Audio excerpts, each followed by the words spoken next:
Hello, everyone, and welcome to Kick It the Scoops. I'm your host, Cooper Gretsch, the sole admin of AFL information, trade rumours, and results. Got a big show, as always, loaded for you guys and girls today. We've got the world-famous segment, Scoops Goes Banging. And what am I going to be banging on about? Just the umpiring in general. Again, it seems to be getting worse and worse and worse. And a comment from Patrick Dangerfield a few weeks ago, I forgot to mention this last week, where he discussed to Tasmania when they got the new team and that they should be able to poach one player from every club of the 18 clubs. I'm going to get onto that in a second, don't you worry. We also got my team of the week, review the rounds that's gone and upcoming, the Scoops medal and Supercoach talk, and any other goss along the way. So first off, we'll start off with this. You want me on Cameo at cameo.com/Cooper G. Now, I do pretty much what I would call a nightly live stream. Nightly live stream, whatever you want to call it. A live stream at night from 10 p.m. onwards, generally every night for a couple of hours or three, even sometimes. I appreciate all the people that are on there, but if you're watching Kick It the Scoops and you're not someone who attends those live streams and you're able to, even if it's one night here and there, love to have you on board in the live streams. We get people on the call. You can chat to me. You don't have to have your video camera on. You can just have your audio on. I have a lot of people on this. To those people, thank you very, very much. And I want to give a shout out to my good friend and the co-host on those live streams, Shannon. Thank you, Shannon, for your ongoing support, and we love having you on the show, mate. And it's very good having you on the live streams and everyone else that comes along the way on the streams as well. Now, also on the live streams, so if you feel free to hop on, we get a good 20 or so people on every live stream, even a bit more, roughly around that 20 to 30 range of certain people that come on. So if you'd like to be a part of that and make that number bigger, feel free to join the live streams there on the live tab here on the YouTube channel. Go check it out. If you want to go suss it out before you actually come on, feel free. I'll probably be live tonight after this episode of Kick It Scoops, sometime after 10 p.m. more than likely. If not, the night after that, etc., etc. So feel free to join that, and please smash that like button if you haven't already on this video. Want to aim for 20 likes. Smash that subscribe button if you haven't already. It costs absolutely nothing. I mean, it's self-explanatory there. Subscriber mode is on right now. So if you want to be able to comment, you're going to have to subscribe. Costs you guys absolutely nothing. So please go sub if you haven't already. It's free. Donations are available. I'll read a dono comment out down in the chat. If there's a dono, feel free to donate. And memberships are still available. Now we've got that said and done. It is time for that world famous segment, Scoops Goes Bang! Oh, danger, danger, danger. No, we're not talking about Butler, who's having a great season as Butler. But no, Patrick Dangerfield, we're talking about you.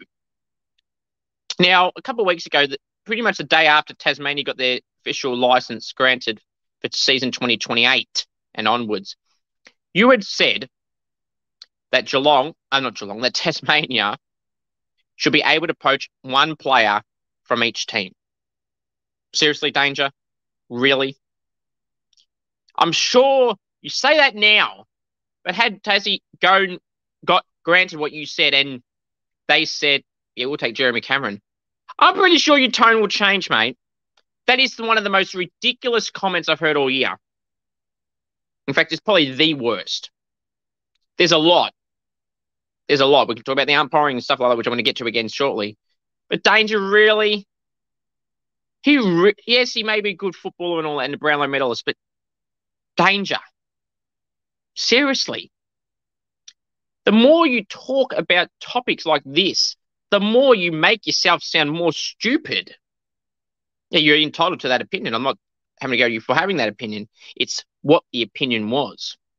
And it's ridiculous, Danger. So you're telling me that Tassie can go, we'll start with Adelaide, for example, Rory Laird, gone. Brisbane, Lachie Neale, gone. Carlton, Paddy Cripps, gone. Or Harry Mackay-Curnow, Charlie Curnow, that is. Collingwood, you can say goodbye to Goey, Nick Dacos even. The Bombers, you can say goodbye to Zach Merritt, Freo, Andy Brayshaw, your own team, Jeremy Cameron, Gold Coast, Tuke Miller, Like, I could just keep GWS, Canelio, Kelly, Whitfield, Cadman, Hawthorn, Mitch Lewis, Will Day, Melbourne, Max Gorn, or Clayton Oliver or Petrarca, or Cozzy Pickett even. North Melbourne, Todd Goldstein, Harry Sheasel,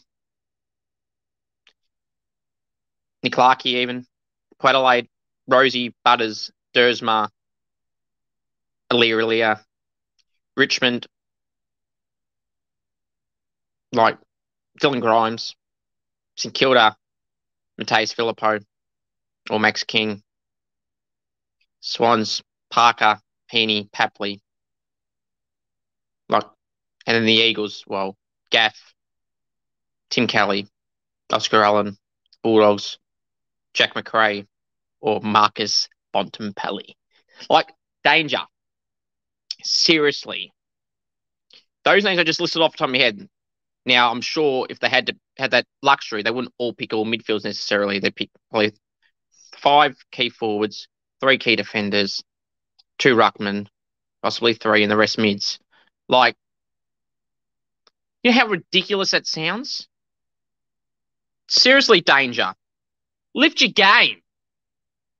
Now, the umpiring in general, there was no major incidents in terms of the umpires ruining game for someone like they did with Gold Coast last week against Melbourne, and you know that happened. Gold Coast were robbed that round. But just this week, again, the inconsistencies. Players drop the ball. They don't dispose of it correctly. That's called incorrect disposals, umpires. You don't pay it. And 50 metres descent rule. One player says something, you give it at 50 for no reason. Then a player does the same thing, and then you don't pay it. Like, what the hell? Consistency. Where is the consistency? The only consistency you have is being consistently shit. It's a fact. And that's just a fact of life. Yeah.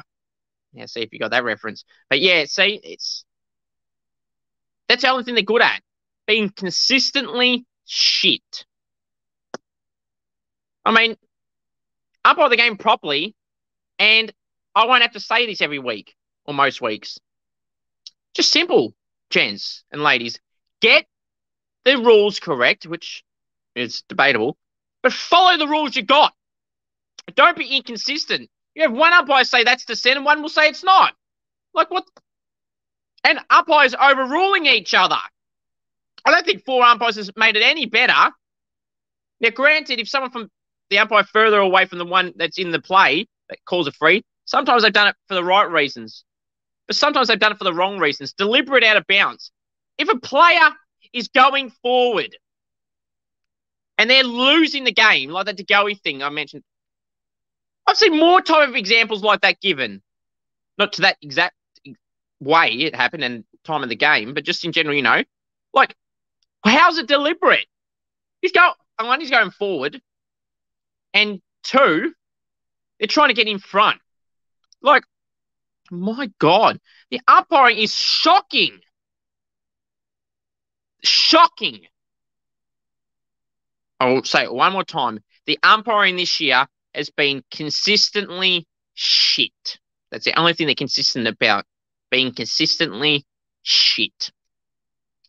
Hope you guys enjoyed that edition of the world famous segment, Scoops Goes Bang. Boom. All right. Now it's time for the Round 9 Scoops AFL Team of the Week. From the back line, the pockets, Liam Duggan and Charlie Ballard. Fullback, Alex Pearce. Halfback flankers, Nick Dacos and Brodie Smith. Centre-half back, Noah Bolter. Wingman, Christian Petrarca and Caleb Sarong. Centreman, Tom Mitchell. Half-forward line, first, the flankers, Jeremy Finlayson and Tex Walker.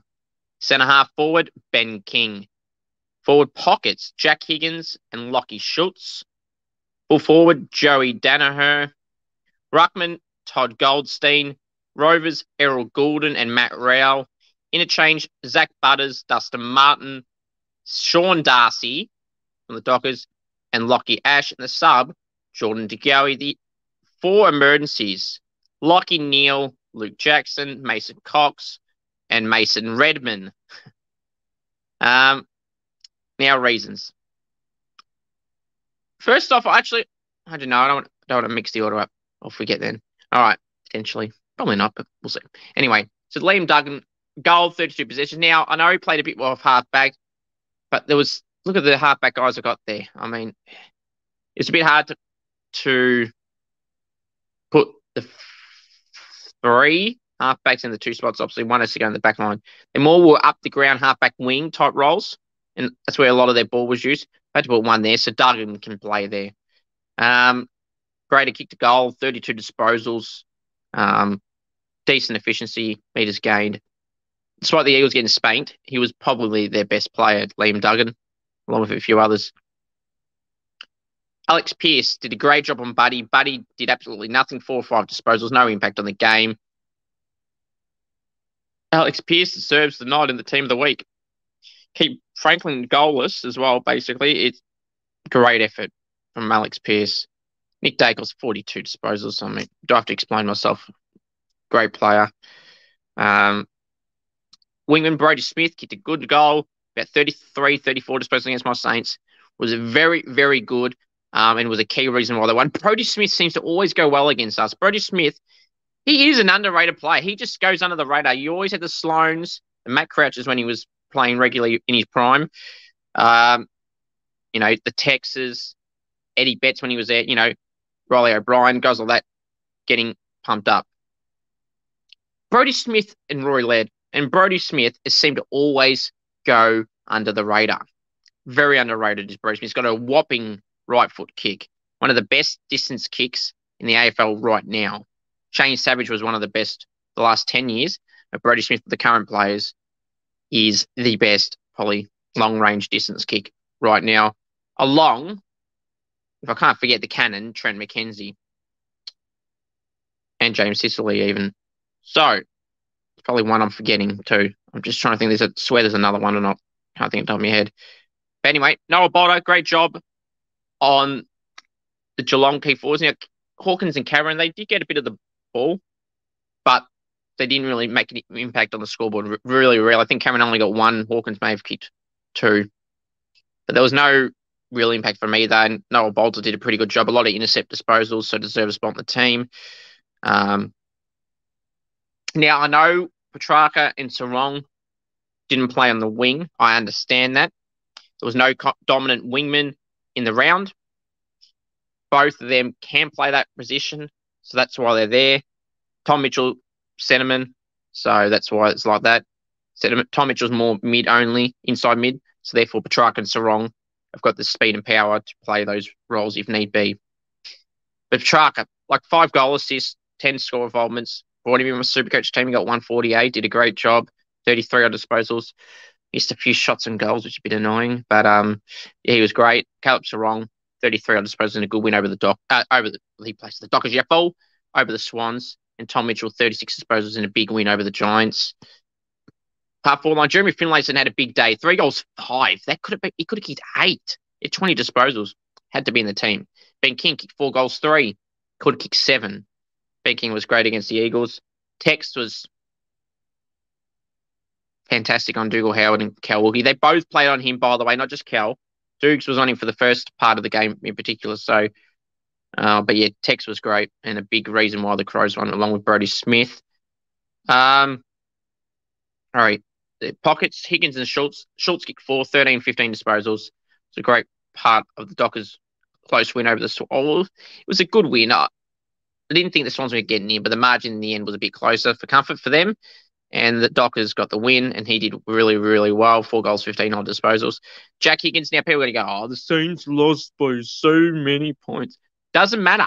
Always said it's the individuals. Now, Jack Higgins was great. Kicked 3 straight. Missed an easy one when we were only 4 goals down late in the third when Tim Embry unfortunately got concussed. And he missed it completely. That could have got us back in the game, and he could have kicked 4. 3 goals, 18 disposals. There was only 2 Saints plays for me that were really good, and one of the 2 that's in the team of the week, Jack Higgins. 3 goals, 18 disposals. For a small forward, him and Schultz are only good 2 small forwards in the round, so he's therefore in.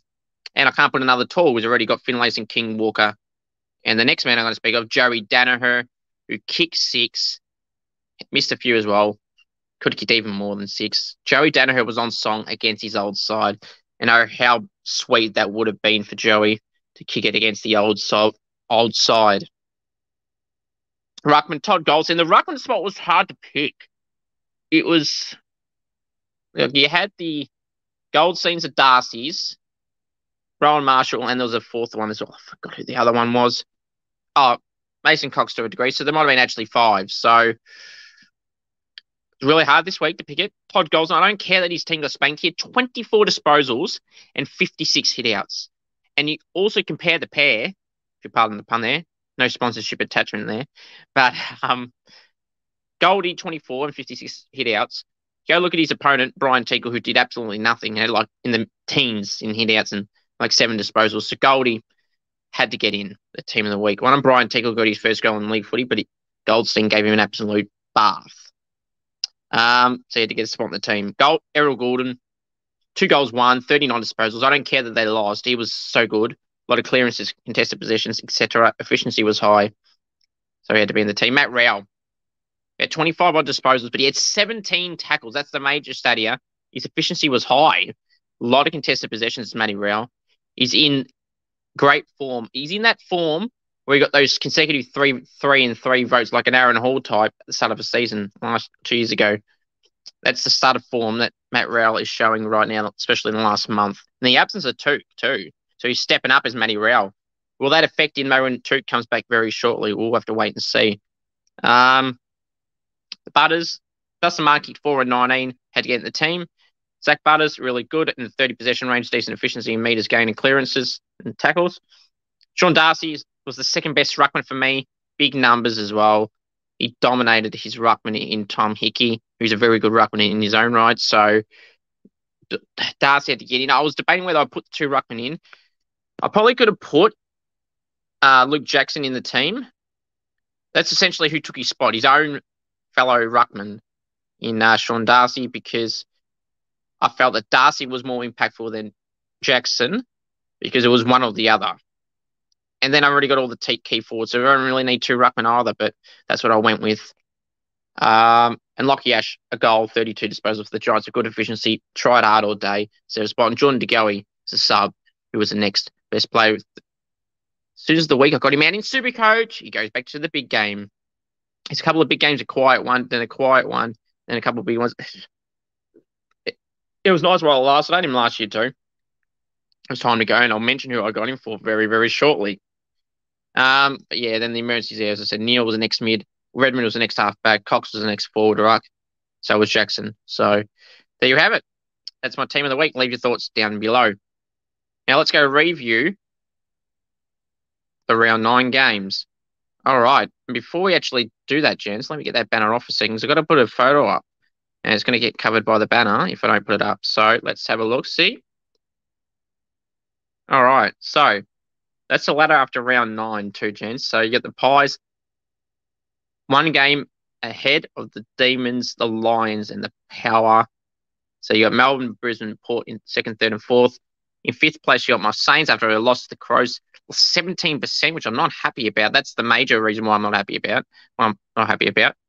So the Saints are in 5th on 24 points, as are the Bulldogs, who are in 6th on 24 points. The Saints have 17.5% better than the Bulldogs. Then a game behind the Saints and the Bulldogs are Geelong in 7th on 20 points, equal with Adelaide in 8th place on 20 points, who are just in the 8th by 2 points behind Carlton in 9th on 18. Then you got the Bombers, Suns, and Dockers all on 16 in that order. Then in 13th, you got the Tigers on 14 points with that draw in round 1 against Carlton. 14th, surprise, surprise. It is a surprise, actually. In 14th place on 12 points is the Swans, followed by their arch rivals, the Giants, 12 points as well in 15th. And in 16th place on 8 points, we've got the Roos, and in equal last, 17th and 18th, both on 4 points. The Eagles, then last currently is the Hawks. Eagles got a percentage of 60.5, and the Hawks have a percentage of 60.0. The Harley Reid Cup is on this week too. The Eagles and Hawks play. We'll get to that when we get to that. So let's go through the games of the weekend. I describe this round as the worst round of football this season in terms of the margins. The Swans game and the Carlton game were the two closest games, and they weren't really close. The first three quarters in the Carlton game was crap. But let's be real. You said the Saints North game was crap. What you said the Saints North game was Carlton Bulldogs for the first three quarters. The last quarter was a shootout. The Swans Freo game, Freo were always in control. They weren't giving up that lead of 30-odd points. So, yeah, it was the worst round of football this season. Now, let's go through the first game. I'm not going to spend too much time on a lot of these games. A lot of them were blowouts. The Tigers upset Geelong 102-78, Richmond by 24. Dimmer, they got the win. He's now smiling all of a sudden again. Chris Scott upset again with a loss. Now, people say, oh, but Geelong had all these players out. Geelong had Stanley out. They had these guys out. Rah, rah, rah. Jack Henry and that. Richmond had players out too. And Curvis, Tom Lynch. So, we can't really be complaining. Like, you both the players out. I could argue that Richmond's players out are far more important than the Geelong ones out. Like, Nankervis, Lynch alone. Ruckman and a key forward. And their best key forward. Frees up Rewalt, Cumberland if he was in the team, and plays like that. Geelong, who they got out? Jack Henry? Yes, he's in their 22. Stanley, they keep rotating in and out all the time, so can't really count him. And who else is there? Can't even think of him all the time you had. That must be that important. Tom Stewart's back. But really, like, seriously. Stengel, yeah, okay. But anyway. Good win for the Tigers. Dustin Martin was one of their best. So was Noah Bolter. Tim Taranto, Kane Corns. Taranto keeps backing up his form. Yes, his efficiency isn't great, but he's racking up the ball. He's having contested possession still. So if you're going to defend other players, Kano, have shit efficiency. Taranto comment. How you said Tim Taranto, again, it's an opinion. Everyone can have an opinion, no matter how ridiculous they are, like that. Tim Taranto is in the top 150, Kane. So, I can't believe that comment. And for weeks, he's still sticking by it. I mean, at least he's not backtracking, I suppose, but even then, you probably would get an excuse for backtracking that one. Tim Taranto had a good game, and he probably was laughing after the game with the win and doing what Kane thought he couldn't do and be in the top 150. So he is. The Eagles, 43, spanked by the Suns, 113. Gold Coast by 70 points. This was the Gold Coast's biggest win interstate. Great to see. We know it's against an Eagles, injury-depleted Eagles with Hearn, Shuey, Yo, McGovern, Jamie Cripps, Liam Ryan. I've got it right, not Luke Ryan. Liam Ryan, Nick Nat. So, Elijah Stewart. So, they're missing a lot of good experienced players and young players. So, Noah Long. So, I'm not surprised, to be honest. The Suns needed to smash them, not just by that 30-odd point range. They needed to smash them to prove they're still in the mix, and they did. Great to see. Love it for the Suns. Ben King, great. Will Powell, great. Jared Witz, my man Witzy. That was the other ruckman I was talking about earlier for the team of the week. He was in contention as well. He was great over Bailey Williams, but everyone's good against Bailey Williams. Except for the week that Bailey Williams is going to be my team of the week. That ruckman would be embarrassed.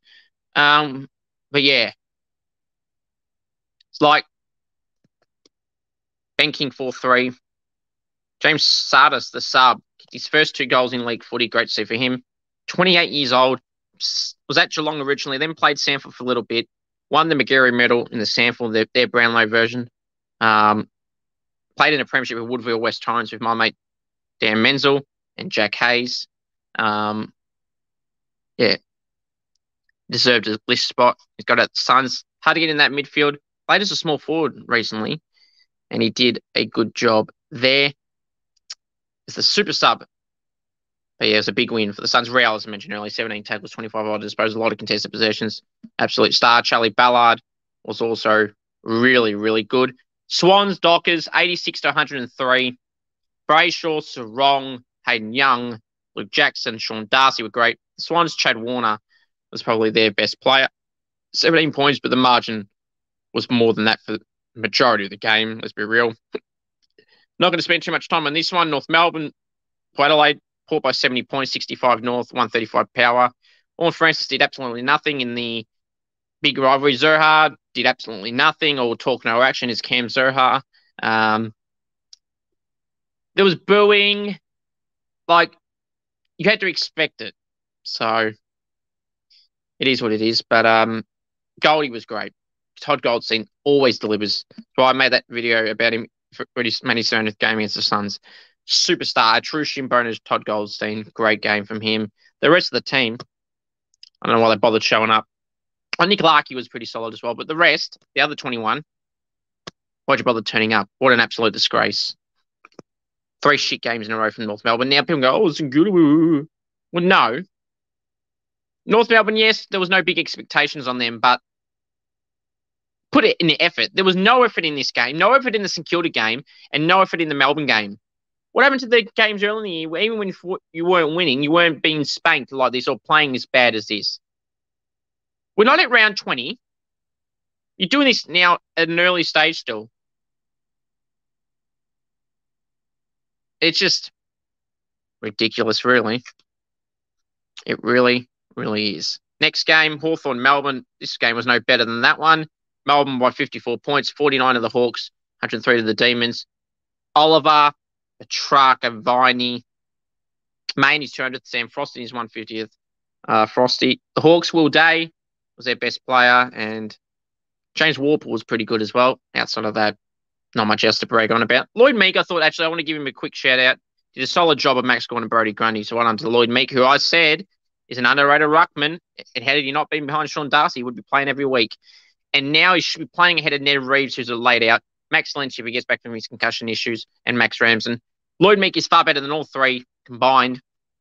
So Lloyd Meek should be playing ahead. That's how highly I rated Lloyd Meek. And I said in that trade video, in the trade period, when St Kilda missed out on him and they didn't go for Lloyd Meek, how pissed off I was. This is exactly why.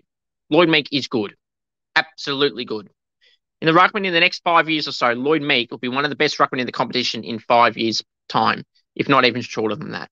When Gawn and Grundy and Goldie are done, you could have the three: Meek, Marshall, English, right there, right there, right in front of me. They're the three. Just off the top of my head, I'm sure I'll miss someone and someone's going to comment about it. Or what about this guy, this guy, this guy? Well, there you go. Anyway, Hawks got spanked by the Demons. Not a surprise. The 2 night games. Brisbane 87 smashed the Bombers 45. Brisbane were 42. Paris is going to be out for the next 4 weeks. Not good for them. No effort from the Bombers after first quarter or so. Brisbane back to their merry ways. Danaher destroyed his old side. Great to see. Neil, Ashcroft were good as well. Next game, Carlton Bulldogs. Let's be real. As I said earlier, this game was crap for 3 quarters. It was slugfest, sloppy, under a roof of marble. People had to go to the Saints game for how they performed under the roof. Point in case this game, shocking for 3 quarters. Now, granted, it was a good game in the last quarter. That doesn't mean it was a good game in general. And 20 points, the Bulldogs were up for the whole game. To their credit, though, Carlton, that is, they fought back minutes to go to get the lead about 8 minutes ago or something. But then they lost it straight back, and they got it back, and then they lost it straight away. Then they ended up losing by 20. So concerns for Carlton. I'm not so concerned as many people are. I understand why people would be, but it's round 9 just finished. If this keeps going in 6 weeks' time, then I'll be concerned. It depends who they lose to. They've got a tough road coming up. So if they start losing to the bottom teams or mediocre teams, then we'll start being worried, if you're not already. But I wouldn't be if I was a Carlton fan. Got the team there. You turn it around with a few positional changes, etc. Maybe play a quicker midfield. You got 2 slow in the midfield, probably with Cripps and Hewitt and Chera and Walsh. Probably going to need to change it up.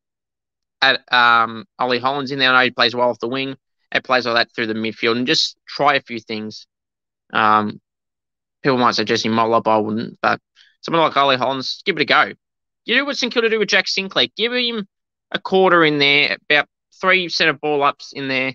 Try and get him in there around the ball and not just getting it fed out to him. Get it to him in this thing and you can break the lines and run out of the midfield. I think that's what Carlton need. You got the explosive mids like Cripps and that, but they're too slow. Let's be real. That's probably the problem. To be honest, in their delivery to McKerner and that Mackay is absolutely crap. Mitch Owens, he was great for the Saints, by the way. But no, Matt Owies was great for the Blues as well, kicking 3. We're on to the 2 Sunday games. Oh, do I have to go through this? You got to go through it, Scoops. Oh, we've got to go through it. Adelaide 121, Smash Mustang 69. Adelaide by 52 points.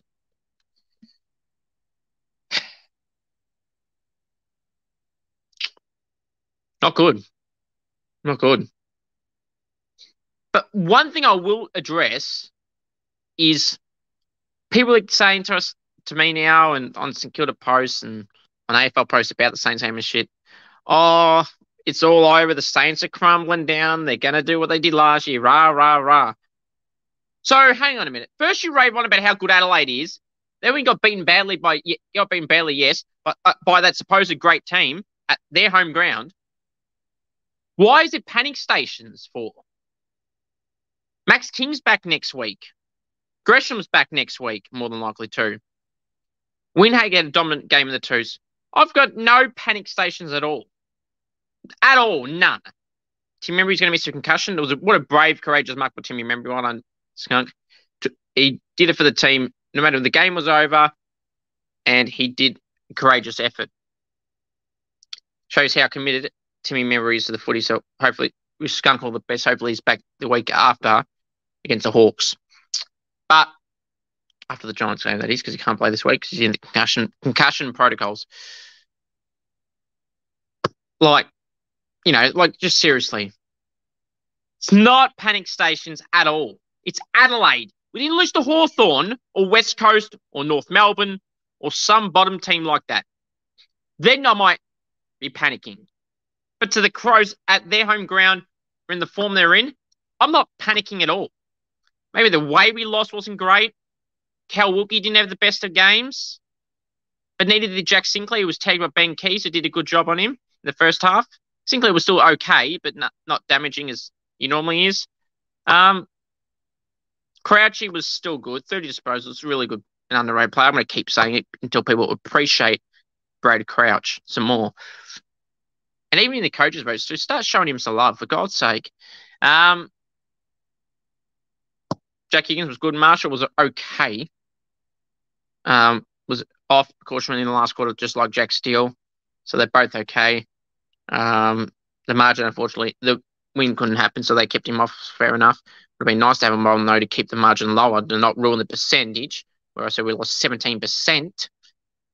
Anyway, not good. Brodie Smith, Tex Walker, Luke Pedler, Rory Laird, Jordan Dawson. A lot of good players from the Crows. Rankin, why Ben Patton played on him, I will not know. Jimmy Webster back from a cheap-bone injury for the last 4 weeks or so. He's played in the twos. Bring him in, take Patton out. Winhager in, take... Yeah, just basic moves. So Gresham and King. Gresham, King, Winhager. 3 in. Remember concussion.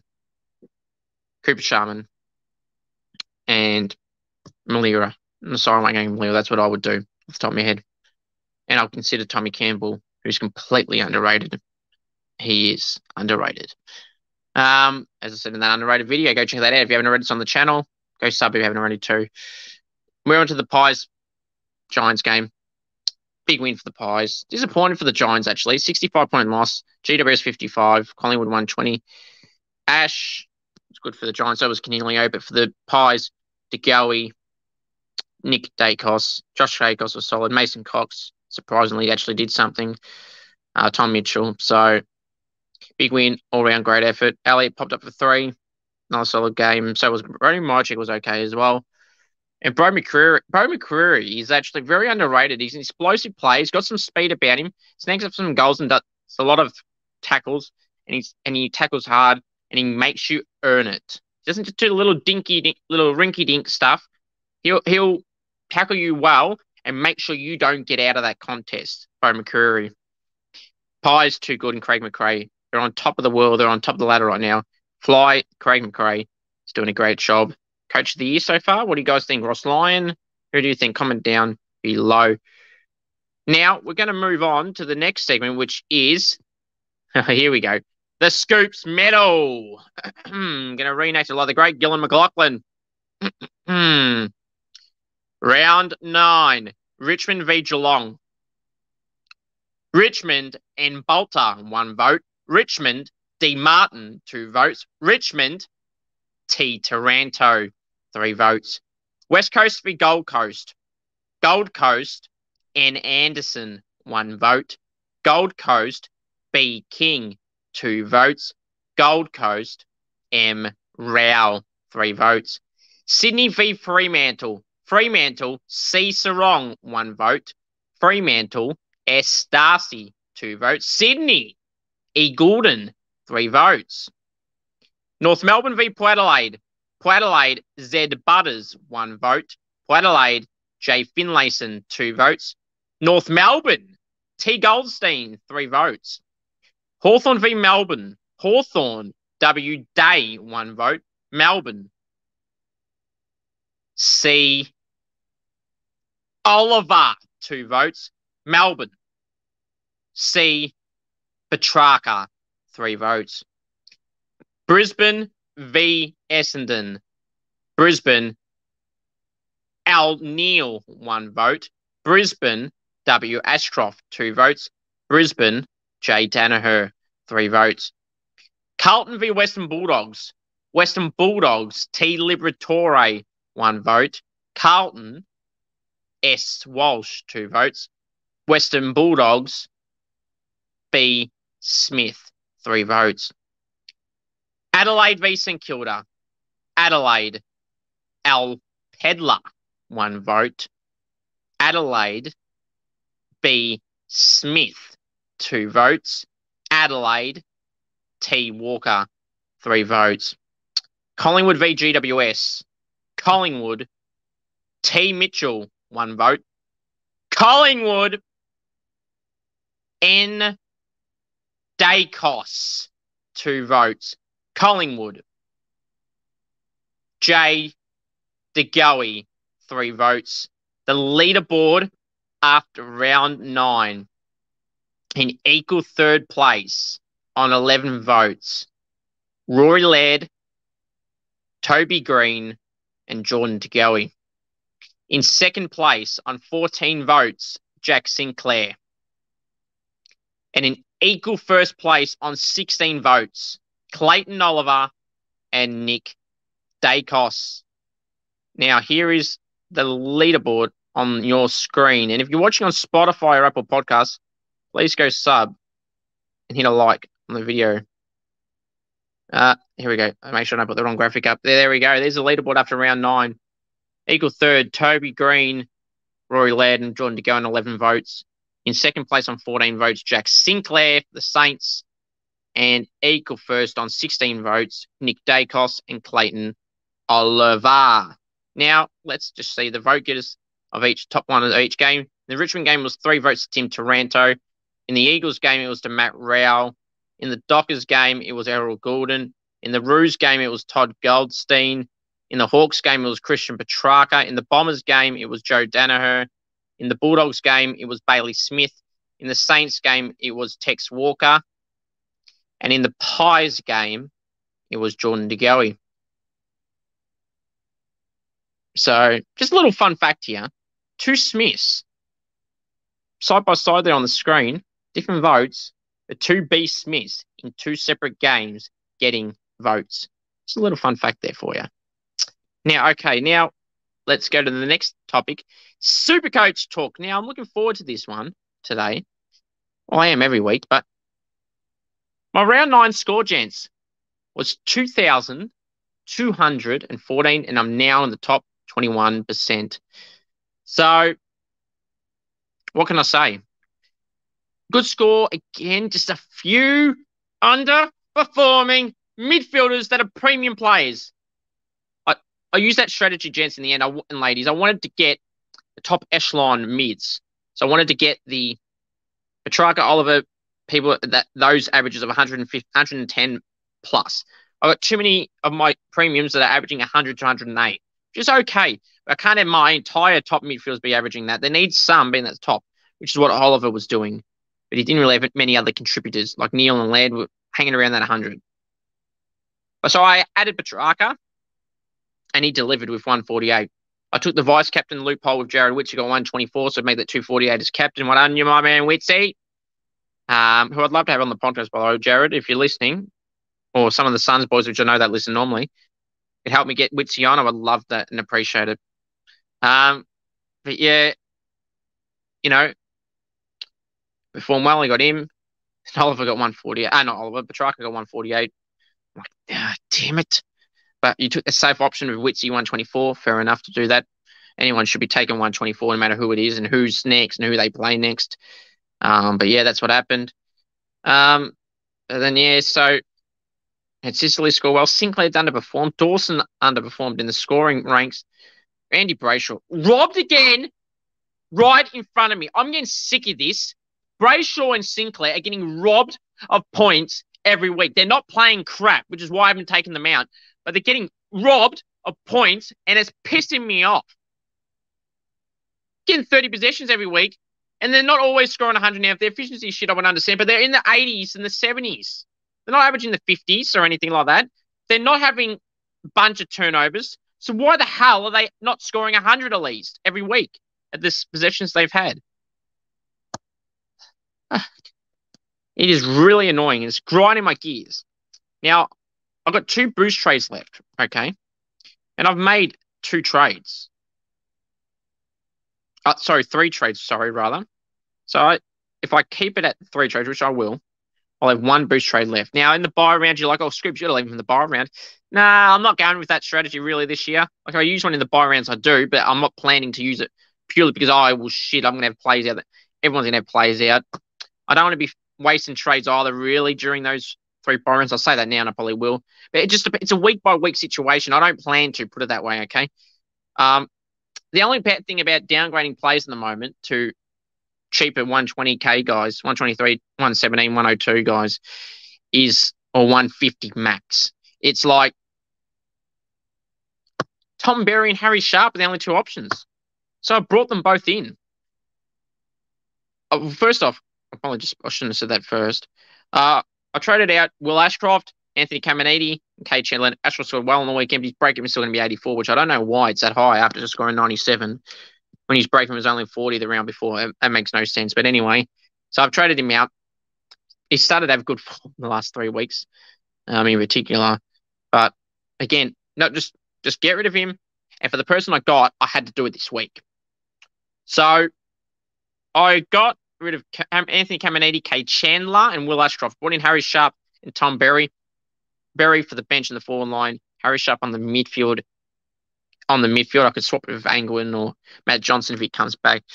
But I'll probably lean towards Harry Sharp for this stage if he plays. Not that I really wanted either of them, but here we are. The big in for Will Ashcroft, you can talk about positional changes and all that shit, which we'll get to shortly. But it was Errol Gordon. So now I've got 226,800 left, 18 trades left with those 3 trades. So, had to get him in. Now, I could have got Bonampelli, yes, at 716, getting a lot of points for scores that he should not be getting for under 30 disposals. We're talking about getting robbed of points for Brayshaw and Sinclair. Look at freaking Bonampelli gifted points. So you think, Scripps, you should bring him in. 712. I didn't want to blow the budget here. Gordon's going to go up another 50k this week. So I've just had to get Gordon. It's a now or you miss. Like some of the rookies I missed on, Dylan Williams, people like that. So it's another one too. Rory Atkins, I probably missed out on him, but I didn't need a trade a defender at that time. So, and he was 200,000 to start. So I didn't want to do a sideways trade like with Cowan because at the same price at that stage. So no point. Well, there is if Atkins is going to keep playing, but I just think he'll eventually get out of the side. But anyway, that was back then. And now we're talking about the now. Then, now, forever together. My team. Errol Gordon in.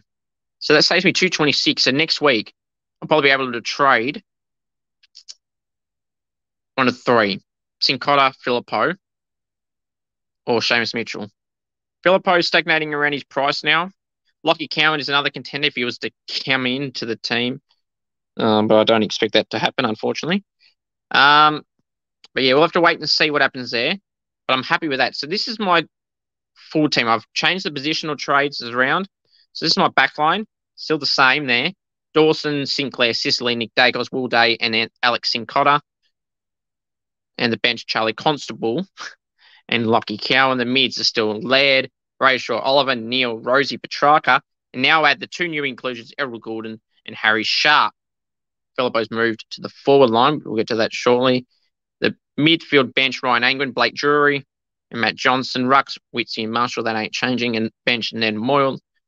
Forwards is Dunkley, Zeeble, Cornelio, Sheasel, Filippo moved there, along with Seamus Mitchell. Bench, Tom Berry, new inclusion, and Anthony Caminiti. I didn't really want Tom Berry or Harry Sharp, but there was literally no one else.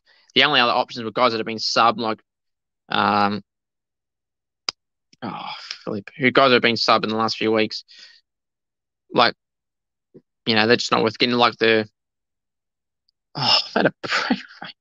people that were subbed this week that are rookies, not the Jai Clarks, but the other guys that are around that mark.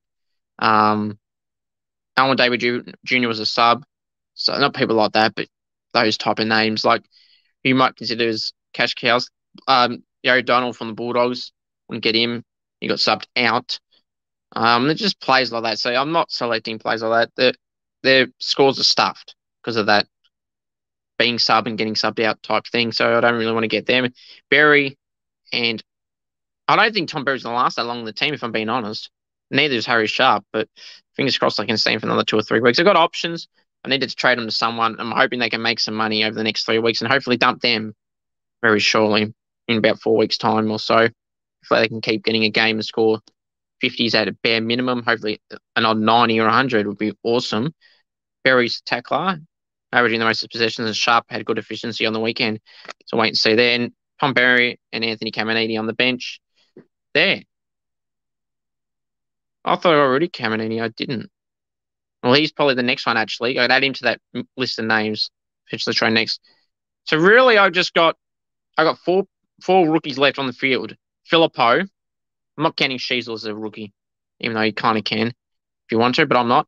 Filippo, Seamus Mitchell, Alex Sincotta, and Harry Sharp. So that's my team. Let me know your thoughts down below. That was my score, 2,214, top 21%. Happy it went up about 3-4%. I need to get it back to where I should be in the top 5 to 10% range at bare minimum, hopefully higher, but one step at a time. And to finalise, they're the ins: Errol Gordon, Harry Sharp, Tom Berry, out Will Ashcroft, Anthony Caminiti. Hang on a minute. Anthony Caminiti out. Okay, Chandler. I don't know what the hell I've done with the graphic here. Bear with me, guys. Let me just look at my team. I don't know what the hell's going on here. I have to load my team up, so bear with me.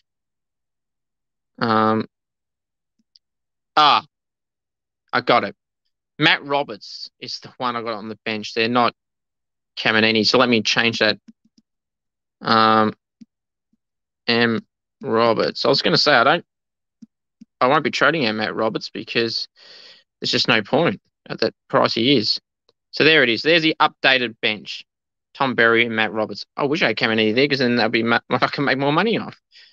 But here we are. There it is. Matt Roberts there is edited back on, not Caminiti, who is an out with Chandler and Will Ashcroft. All did me well, but it's time to go, fellas. Now, it's also time to preview round 10. Remember, guys, to smash that like button, turn on the bell for all notifications if you haven't already. Subscribe to the channel if you haven't already, please. You're listening to Apple Podcasts and Spotify.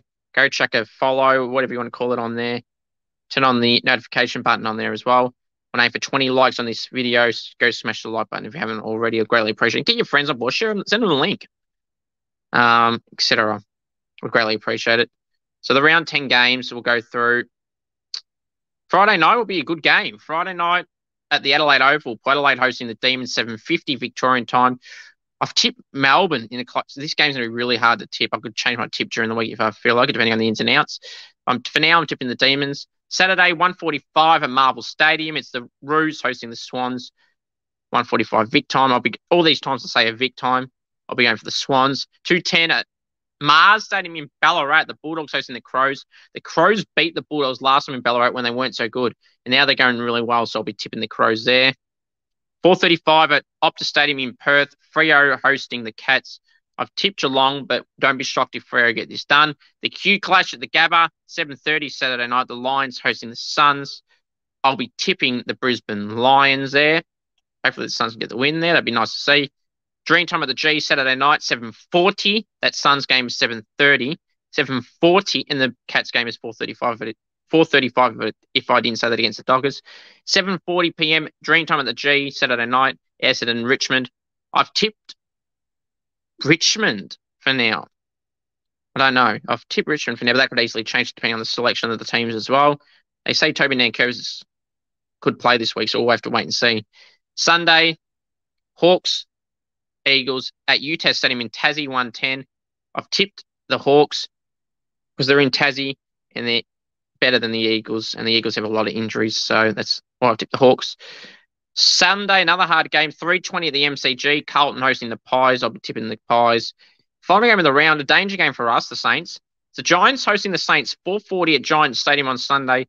The Giants have had only one bad game this year, and it was against the Pies. I'll be tipping my Saints. All hail the King. Max King will be back. Come on, Saints. Don't disappoint. And shut the haters up and get another good win. I would greatly appreciate that. Guys, thank you for watching Kick It to Script tonight. Please subscribe if you haven't already. Turn on the bell for all notifications. Put your feedback down below. Now, remember to keep your comments respectful and always have differing of opinions. Any abuse and you'll be blocked. Thank you all for tuning in. Till next week, everyone, have a great one. The most important thing of all to remember is go the Saints and, of course, acknowledge me, the one. And I've got something else to add. My final thoughts are simply this. You want me on Cameo, head to cameo.com/Cooper G. Want to roast a friend, wish someone happy birthday, anything at all, go chuck a request on cameo.com/Cooper G. Special guests. I want to get more guests on the show too. I put a bunch of players I tagged on Instagram last night and on Facebook. So if you know any AFL players and you actually know them, please hit me up. Try and get something sorted. I would love to keep growing the channel, the podcast, by having more guests on. Had Georgia Foran from the Saints, Southern Saints women's side, BFLW side, so thank you for her to being on. I've had Zane Dersmer, the brother of Xavier Dersmer, on this year, but I want to expand those guests to more and more and more. And not just as interviews too. I've got some other ideas in mind for guests that I have on to do more than just an interview. So there's your teaser. Again, thank you all. Till then, take care. Until next Monday night at 7 p.m. for Kick It Scoops. The live stream is probably every night at around 10 to 11 p.m. Victorian time. Thank you all. Have a good one. The most important thing of all to remember is go the Saints. And, of course, acknowledge me, the one, your tribal chief, Cooper Gretsch.